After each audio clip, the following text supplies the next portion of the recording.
think I think Trent will get in here hopefully. Maybe a few others. I want to do this on Saturday again in hopes that some new people can get in. But again, I understand with people all over the world, this is very hard to set a blanket schedule and have a ton of people show up. So I'll kind of talk about my topics, some kind of cool announcements, and then I'll give you actually some information as opposed to just announcements today as well. So the first thing I'll announce, there is a Shreds and Deads continuation group, which you should have been contacted about through Fitocracy. If you haven't been, just email me, or I'll probably post. I think I can find the link to that kind of setup there. I'll try to post that on the Fitocracy page as well. But definitely, if you are interested, send me an email so I make sure to do that for you guys. And maybe if your goals have changed, if you don't think this specific group is kind of towards your goal, you can also send me an email. Maybe we can work out something to be more one-on-one if you have a kind of different kind of goal. But again, with Shreds and Deads, we can kind of manipulate some things with your programming, especially with nutrition too. So say if your goal is fat loss, or your goal is muscle, now it changes to muscle gain, or vice versa. If it was muscle gain and now it's fat loss, that's pretty much going to be a nutrition adjustment for the most part. And then again, same thing with the programming. Maybe if you want to focus a little bit more on certain movements or bringing up certain body parts, that's not a huge adjustment to your program. So you can still stay in the group and do that as well if you want to. So again, you have options, the continuation group, and also if you want to just go one-on-one with me, you can talk to me about that as well, just through email. So second thing will be testimonials and before and after pics. So again, these are totally optional for you guys. I think I have 4 of you that have already given me testimonials for just kind of like in the bank for me, really, and then also for future Fitocracy groups. It's really beneficial. Obviously, people want to know that other people have seen results. So again, I'm not pulling your hair. I'm not demanding these from you guys by any means. But again, if you've had a good time in this group, whatever you want to kind of say about me or the group or your progress or whatever in the testimonial, just kind of keep it short and sweet. Even if someone sends me a very long testimonial, I'll certainly read it. But people tend to like short, kind of to the point testimonials, at least on product pages. So, but yeah, you're free to send one as short as long as you want. And then again, if I actually use it, I will always kind of contact you about just some consent and double checking this is actually what you said. So I'm not saying you said, oh, I had a decent time, and then I post on the product page that you said he's the smartest person in the world, right? And kind of putting words in your mouth, right? So I'll kind of double check through that with you guys. And same thing with before and after pics too. I'm not demanding these, but if you want to kind of show off your progress, I will be at the end. People who have actually been consistently tracking their workouts, putting together some pretty cool like charts and graphs showing your progress, and like most of the big lifts, or same thing like your weight maybe. We track things pretty meticulously in the spreadsheets already, but this will kind of be an overview of your 12 weeks in this program. But again, I can't really do that for people who maybe they didn't track for 8 weeks. So again, if you're not putting your stuff in your spreadsheet, there's only so much I can do. But to those of you who are, that'll be pretty cool for you guys to see your progress with fat loss, with muscle gain, with strength gain, whatever you're trying to go for. Then the before and after pics too, pretty simple. If you do have any before pics, again, I didn't require these, I don't think, in the survey or questionnaire or whatever in the beginning. But if you had them, and if you want to take after pics, that would be perfectly cool. Also, if you want to do the same thing, if you're going to be in the continuation group, you can kind of do every 12-week photos. So if you want to do like maybe you don't have a before photo of what this group looked like, but you have kind of the after 12-week photo, and then maybe if you want to do another 12 weeks, you could take another photo from there. So kind of to see your progress. Then 12 weeks is probably a good minimum amount of time you want to, unless you're doing like a severe cutting phase. 12 weeks is a pretty good amount of time. You'll probably see some good progress, keeping consistent with things. people want to take photos every other week, something like that. Again, you're not just going to see a whole bunch of visual changes that way, but 8, 12, 16 weeks, probably something more appropriate.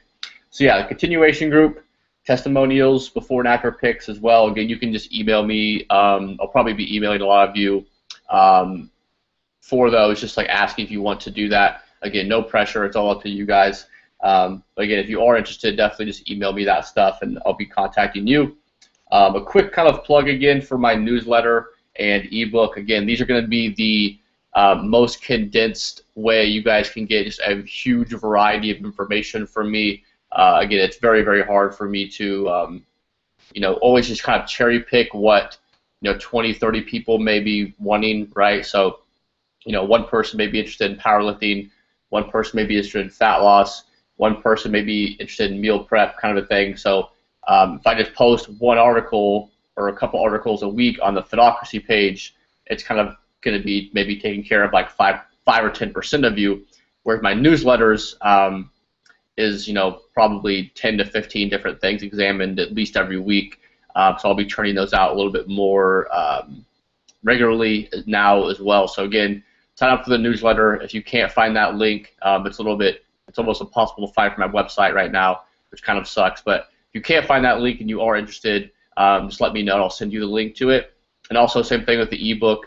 Hopefully, most of you guys are kind of on camp with flexible dieting, what that means, how you kind of incorporate that into your diet, whether you want to count things or not count things. But again, have an 80-page ebook that's very, very cheap, talking about all the kind of adjustments you need to make, the science behind it, just kind of basic physiology stuff. Several of you have already bought the ebook, and I think you've had some pretty good, not results from it, but you've had a good education from what it can teach you, right? So there's kind of the 3 announcements, guys: the continuation, the testimonials, and then again, just kind of if you want to get more condensed information from me, everything that I'm doing, everything that I'm kind of posting and whatnot, the newsletter, ebook, and social media are always going to be very, very good resources for you guys.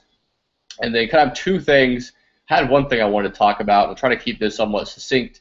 I had kind of one thing I was talking about, and I was just watching someone else's podcast, ebook, or sorry, vlog earlier this morning, and it kind of sparked something new.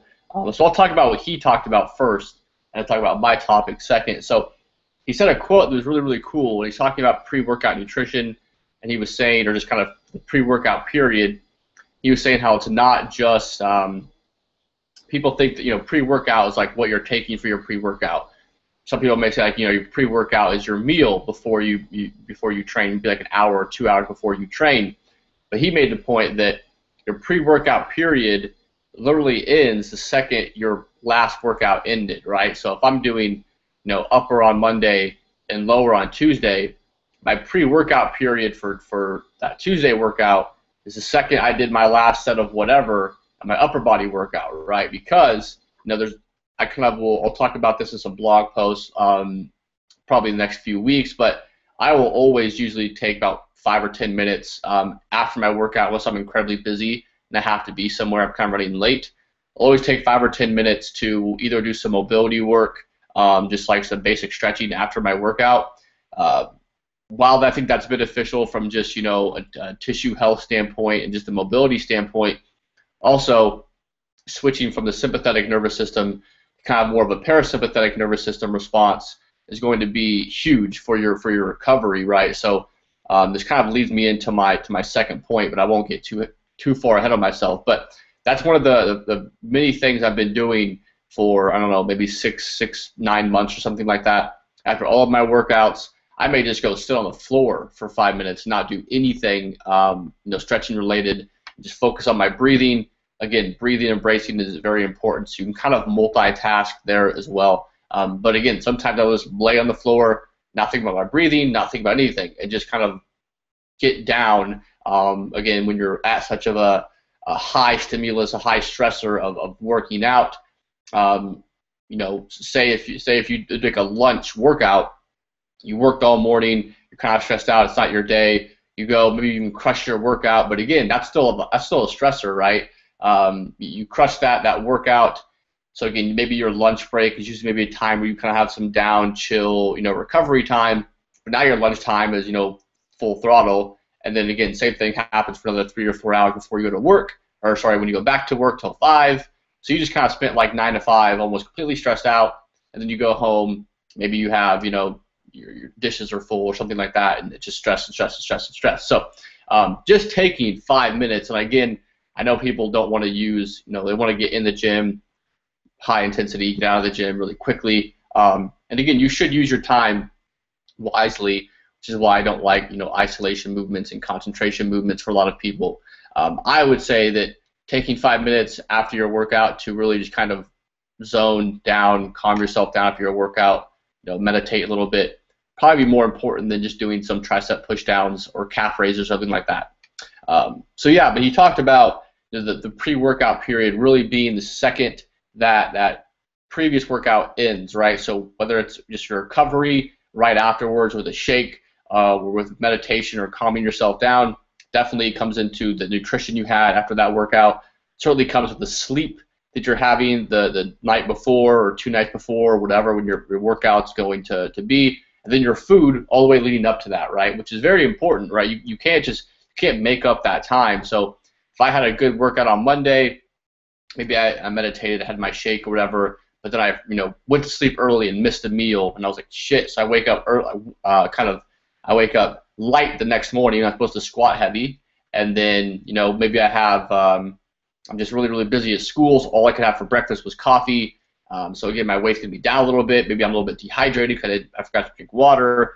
And then 2 hours before my workout, have a big meal, and I think this big meal before my workout is going to counteract all of those things I didn't prepare for early on, right? So again, you can't kind of get that time back, so it's important, not having to be OCD and anal with the timing, but just understand there's a continuum of time throughout a week and weeks, and you can't simply make that up with having a cup of coffee before your workout or having a good pre-workout meal. It's literally like he said. This was Mark Bell. If any of you guys are familiar with him, like he said, the second your other workout is finished, that's the pre-workout period for your next workout. Whether that's in 12 hours, 24 hours, 48 hours away, that's really how you kind of have to prepare for that kind of mindset. Kind of a good example of that. Yesterday, so Friday, I did a bench workout and some upper body accessories, but I was pretty damn sore for my pause squats on Thursday, but I'm also going to squat again on Sunday. So usually squat, but this last block I'm squatting just Sundays and Thursdays. So instead of just, because I usually don't train on Saturdays because I'm very busy, and I usually take 2 days off, and usually one day I don't go to the gym at all. So as opposed to just finishing my upper body workout, I was still, like, my hamstrings and glutes were pretty damn sore.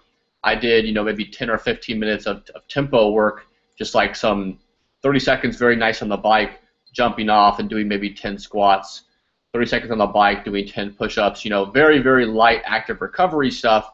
And by the end of that 10 or 15 minutes, my legs were much more rejuvenated. Again, some of that was just some blood flow there as well, so with soreness. But today, I'm much less sore, even 2 days post-workout, which you're normally more sore than the day after. I'm a little bit less sore today than I was yesterday. So again, I thought of that Sunday squat workout on Friday after my bench workout. I finished my bench stuff. I said, okay, now I need to think about how I'm going to recover for Sunday. I did that tempo work, and I think I put myself in a good place, at least leading up to Sunday. Now I need to take care of my nutrition and whatnot. So again, that's just a good point that I think Mark Bell made. And then I guess I've already kind of talked about some of the other things. I couldn't stop myself from mentioning it.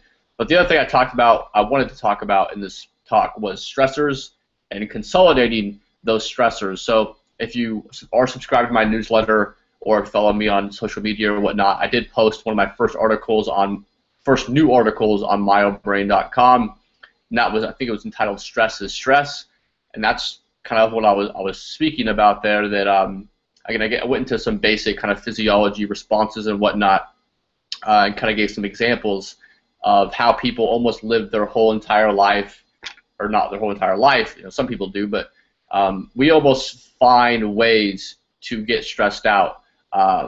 and learning, not only in the gym, obviously, I'll talk about this, in future stuff, but just going throughout your day in a much less stressful event of things is going to, I personally think, going to have a difference in how you can perform in your training, and then all of these things kind of combine.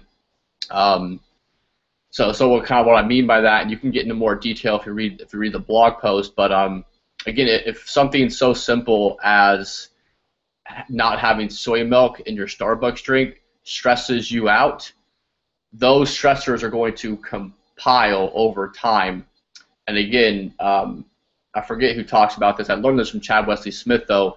He talks about kind of like, it's a very simple analogy. It's actually funny to have a Starbucks cup right here. If your nervous system is a cup, you only have so much stress that you can kind of handle before, again, it starts to spill over. And the kind of negative effects, the chronic effects of stress will certainly occur, right? So maybe if me not having soy milk, I don't want to get soy milk in my Starbucks drink, but if I did, maybe me not getting soy milk in there is a third of an ounce kind of a thing. Not that big of a deal. And then if my training is maybe a big one, maybe it's 1.5 ounces, and then maybe hot water didn't work that day, so maybe that's an ounce. And these things tend to pile up, these stressors, right? But again, if your soy milk is 2 ounces and you got to work on late is 1 ounce, and your training is now 3 ounces because you're already in a stressful environment when you're walking into your training, so it's probably going to be more stressful than it should have been. You don't calm down after your workout, so maybe your lunch afterwards is stressful. Maybe that's 1 ounce as opposed to 1/4 of an ounce. If you see my point here, these stressors tend to build up. So what you kind of have to do, certainly you can't eliminate all stressors from your life, because we're not professional athletes, and even they have family issues and whatnot they can't control. You do certainly want to consolidate your stressors, and what that means is maybe if you're coming up to a period, maybe if you're an accountant and it's tax time, this probably wouldn't be the ideal time for you to increase your volume, double your volume in weight training and try to lose 40 pounds during this already stressful period. We're going to be overworked at work. Me being kind of young, it's really easy to apply this to like finals week, right? Almost the past 2 years during like that finals week period for me, I don't really like deload in the sense of taking weight off the bar, but I will severely decrease my volume, because volume is most heavily correlated with a stressor of a training stimulus, right? So you can probably go in and you go, 1 or 2 sets heavy very frequently. We've tried to do like a 5x5 or a lot of reps. Those are what kind of take it out of us. So almost always during finals week, I'll do like maybe 1 or 2 heavy sets of my main lift, minimal assistance exercises, and be out of the gym in like 45 minutes, which is very short for me. Usually my workouts are closer to 2 hours. So again, I'm kind of consolidating my stressors, knowing that the stress from school, stress from my work, stress from my lifting, the stress from not having sleep, those things are not separate. They are all going into that same cup. And if I think I can sleep 4 hours a night, and that's not going to directly affect how stressed out I'm going to be with my training, and then my training sucks and I'm mad, so now I can't concentrate on my schoolwork. So now my schoolwork, I get a C instead of a B. Now I'm stressed out about that, so now my sleep sucks. Now I'm worried about, am I going to get into grad school? All of these things kind of compile. So it's very important when you're having, maybe if you're going to be a little bit stressed out with having a lack of sleep, you try not to kill yourself in the weight room and all of these things. So just understanding the very simple term that stress is stress, and you as you kind of hopefully just become more mindful with your training, can understand that even if I give you a program that says 4 sets of 6 to 8 deadlifts, that may be appropriate for you some days, and it may be too much for you some days. Some days you may feel you've been having 3 weeks of just awesome recovery and very minimal stress in your outside life. Maybe you'll do 5 or 6 sets. You may be able to go up in weight, right? So that's where being mindful and being able to auto-regulate those things is very important, right? Certainly there's a line there where you can't just be like, I'm stressed out. Maybe you are stressed out all the time, but again, probably what you need to do then if you're really serious about your training is to look on your outside life and see how you can make adjustments. So you can't always use that as an excuse, I guess. You can't always just say, oh man, well I've been stressed out this week, I'm not going to go heavy, and then the next week, and then the next week, and the next week, and you went through 6 months and you just used your stress as almost an excuse. But so you kind of have to walk that fine line of being hopefully objective about those things. And again, we all kind of have those periods where work is more busy, school is more busy, you just had a kid, you're moving. Things like these are all more stressors than we're normally used to. New job, all of these things, right? We know what stressors are in our life. Real stressors, I think, can't be avoided. Again, if soy milk in your Starbucks is getting you stressed out, that's probably a personality thing that needs to be kind of addressed that I'm not qualified to talk about. But again, I would recommend that you try to zen out a little bit on those things as well to not fill your cup up as much. So again, that's just kind of a good little tidbit that I think a lot of, personally I find a lot with the more advanced type of athlete, they learn how to do that very well. They learn how to, I don't want to say listen to their body, because that's kind of a bullshit kind of term that people use too much. But they learn that stress is stress, and during some periods of the year they can push it hard. During some periods of the year they can pull back based on those outside stressors, right? Just understanding that you can't separate those stressful events will get you a long ways. And again, make training more enjoyable as well, knowing that you're not going to PR all the time, that it's understandable. You're going to have progress during certain parts of the year and very little progress during other parts of the year as well. So those are kind of like what my talks wanted to be. No one's in this chat at this time, so I'll just post this up to YouTube. I guess someone's viewing it, unless that's me. I'll post it up to YouTube. If you ever have any questions, comments, or whatever, I haven't been super active on the Fitocracy page, but we'll try to post some more articles on there as well. Again, I'm on a lot of different things, so Fitocracy always isn't the first thing I go to in the morning. But certainly always email me specifically with questions. You can follow me on social media and whatnot for stuff like that. Again, the newsletter is going to be a great resource of just a variety of information, especially with current information. It's always, stuff I read that week or that, month or something like that as well. So that's pretty much it, guys. Again, continuation group, testimonials, newsletter, ebook, and then kind of my spiels about pre-workout, the pre-workout period, and also understanding stress from a holistic standpoint and how that can kind of really help you with your training, your nutrition, and just seeing your goals, guys. So thank you guys for always. We will have the final chat, whatever 2 weeks is. I'll probably again try to get hopefully at least a couple of people in here for the next one. So it looks like either August 30th or August 31st. I'll probably put up like a poll or something like that so I can get a better count on maybe a time like early morning, mid-morning, afternoon kind of a thing. And yeah, we'll get rolling, guys. So thank you as always. We have one more chat. I'm really proud to work with a lot of you guys. Not only your knowledge, man, not only has your knowledge, many of your knowledge has grown immensely, but also you're just getting stronger, you're getting leaner. So it's really cool to see that. So yeah, guys, that's it. Have any questions? Always email me, mildbraincoaching@gmail.com. You'll certainly hear from me this weekend as well as I update you guys in your last 2 weeks. And that's it, guys. Take care.